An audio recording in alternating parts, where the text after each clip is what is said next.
नंढड़ी नंढड़ी आहियां नंढड़ी नंढड़ी नंढड़ी आहियां अञा त आइटम नंढड़ी आहियां अञा त आइटम नंढड़ी आहियां वॾी बि नेठ त थींदसि वॾी बि नेठ त थींदसि माइट मुंहिंजो मंगणो कराईंदा जवान जॾहिं मां थींदसि अञा त आइटम नंढड़ी आहियां अञा त आइटम नंढड़ी आहियां ओ आइट अञा मां नंढड़ी आहियां आइट अञा नंढड़ी आहियां उमरकोट जिले थरपाकर जे बहराड़ी में हिकु ज़मींदार पंहिंजे अठनि सालनि जे धीउ सां गॾु बंगले में रहंदो हो बंगले जे चौधारी कंदनि जो लोढ़ो ॾिनल हो ऐं लोढ़े जे ॿाहिरां पहलवान पीरल नाले चौकीदार पहिरो ॾींदो हो हिकु ॾिहाड़े कंहिं कम असांखे ज़मींदार ॿाहिरि थो वञे ऐं घर में पंहिंजे 8 सालनि जी धीउ अकेली ॾिसी पंहिंजे नौकर पीरल खे पारत थो करे वञे पीरल चवे थो त मुंहिंजा साईं हीअ मुंहिंजी नंढड़ी अम्मा आहे तव्हां हुनजो को बि फिक्र न करियो ज़मींदार जे ॿाहिरि वञण जो मौक़ो वठी हिकु चोर डाकू पुठिए पासे खां लोढ़ो टिपी बंगले में दाख़िल थो थिए ऐं अन जे कुंडीअ पुठियां लिकी थो विहे 8 सालनि जी छोकिरी जे हिकु जारे मां बत्ती खणी ॿिए जारे में रखी राति जो सुम्हण जी कोशिश कई त सोझरे ते वञी चोर ते नज़र पियसि ऐं खिड़क भरे ॾकी वई पर दिलि न लथाई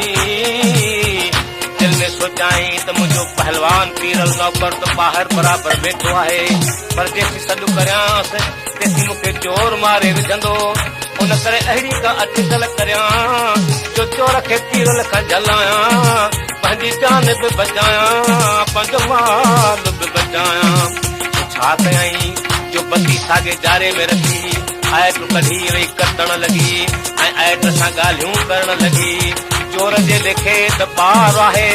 2-3 मिंट आइट सां ॻाल्हियूं करे ॻाए ॻाए थकिजी सुम्ही पवंदी पर ॿुधंदड़ सोचियो त 8 सालनि जे छोकिरीअ छा पंहिंजो दिमाग़ खां कमु वरितो आहे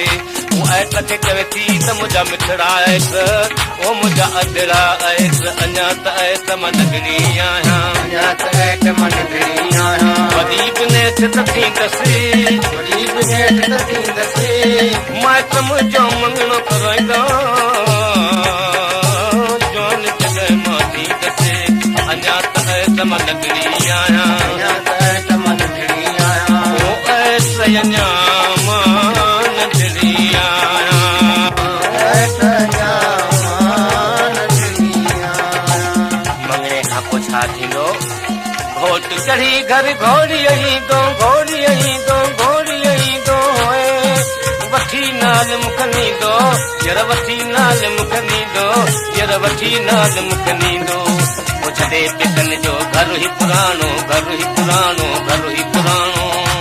अरे सावरनि जे घर बि दसी सावरनि जे घर बि दसी वॾी बिनेट थींदसि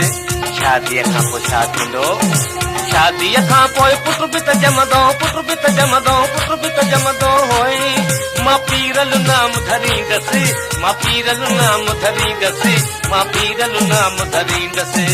पीरल मुंहिंजो वॾड़ो थींदो पीरल ॿारनि सां खेॾण वेंदो पोइ मां मानीअ लाइ सॾींदसि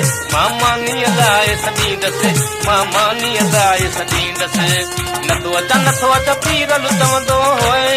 त रांदि में रीधल हूंदो मुंहिंजो रांदि में रीधल हूंदो पीरल हेॾे अच पीरल हेॾे अच वाका करे सॾींदसि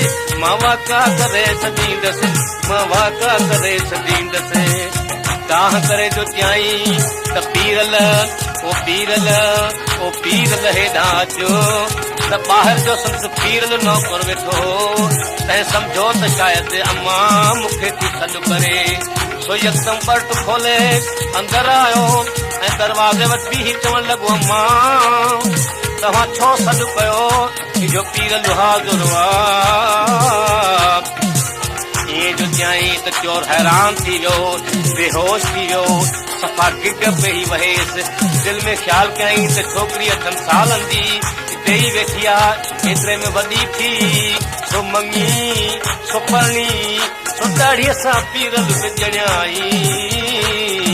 छोकिरी हिकदमि वांगुरु साईं इशारो कयो त चोर लिखो बीठो आहे पीरल वञी चोर खे पकड़ियो ईअं अकुल सां छोकिरीअ चोर बि पकड़ायो माल बि बचायो ऐं जान बि बचाई ॿुधंदड़ वीचार कयो ऐं त अञा मां